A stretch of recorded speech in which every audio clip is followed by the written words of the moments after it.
श्रद्धा सुमन। कहानी को लाइक करें, शेयर करें और चैनल को सब्सक्राइब करें। प्राचीन समय की बात है। गुर्जर सम्राट कुमार पटल के गुरु आचार्य हेमचंद कहीं से पाटन की ओर लौट रहे थे। मार्ग में एक रात्रि उन्हें एक विधवा महिला के यहाँ आश्रय लेना पड़ा।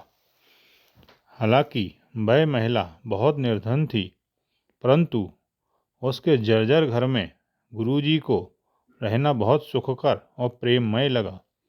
उस स्थान का प्रत्येक कोना प्रेम से परिपूर्ण था। गुरुजी को उस गरीब विधवा के प्रति बहुत तीव्र अनुराग हुआ, बिल्कुल भाई की तरह। अगले दिन जब वे वहाँ से चलने लगे तो उस महिला ने उन्हें अपने हाथ का बुना हुआ एक सूती कपड़ा भेंट किया।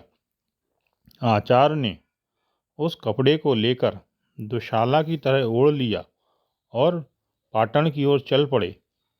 पाटन पहुंचकर वे राजा से मिलने गए। राजा ने गुरुजी का बहुत स्वागत सत्कार किया। एक अच्छे शिष्य की तरह उसने रानी के साथ मिलकर उनके पैर धोए और आशीर्वाद लिया। गुरुजी ने राजा को अच्छे स्वास्थ्य और ज्ञानवान होने का आशीर्वाद दिया, लेकिन पूरे समय राजा को गुरुजी के शरीर पर ओढ़ा हुआ वह मामूली सूती वस्त्र खटक रहा था। उन्होंने कहा, गुरुजी, यह वस्त्र आपको शोभा नहीं दे रहा। यह किसी राजा के गुरु के लिए बिल्कुल अनुपयुक्त है। आचार्य समझ गए कि राजा के मुँह से उसका घमंड बोल रहा है। उन्होंने कहा, यह शरीर तो मांस और हड्डियों के लोथड़ा भर है। यह वस्त्र उसे क्या हानि पहुंचा सकता है।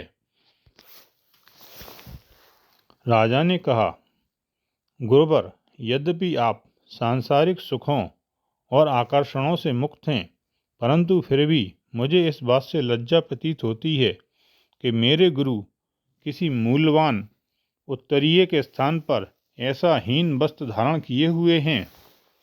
यह सुनकर आचार्य हेमचंद्र गंभीर वाणी में बोले, हे राजन, हो सकता है तुम्हें इस वस्त्र से लज्जा आती हो, परंतु इस वस्त्र के ताने बाने में कई निर्धन लोगों का बड़ा परिश्रम और उनका प्रेम बुना है। वे सूती धागा बनाने के लिए कठिन श्रम करते हैं। उस थोड़ी सी आय से अपना जीवन यापन करते हैं। अपना जीवन चलाने के लिए उन्हें बहुत श्रम करना पड़ता है, फिर भी वे अपने पूरे एक दिन की कमाई के बराबर मूल्य का वस्त्र किसी को भेंट कर इतना बड़ा हृदय रखते हैं। उनके पास अजनबियों तक पर बरसाने के लिए इतना प्रेम है। इन मूल्यों के कारण मैंने इस वस्त्र को अपने शरीर पर लपेट रखा है। मुझे इस वस्त्र को पहनने में कोई लज्जा नहीं आती, वरन इससे मुझे गर्व की अनुभूति हो रही है। वे कहते रहे, यद्यपि तुम एक धर्मपरायण राजा हो, तो भी तुम्हारे राज्य में बहुत से लोगों को पूरे दिन कठिन श्रम करने के बाद भी पेट भरने लायक भोजन नहीं मिलता।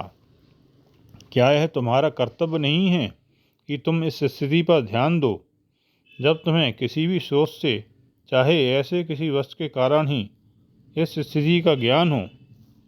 एक अच्छा राजा वह होता है जो चमक दमक की चीज़ों में समय व्यतीत नहीं करता और अपनी झूठी शान शौकत से दूर रहता है।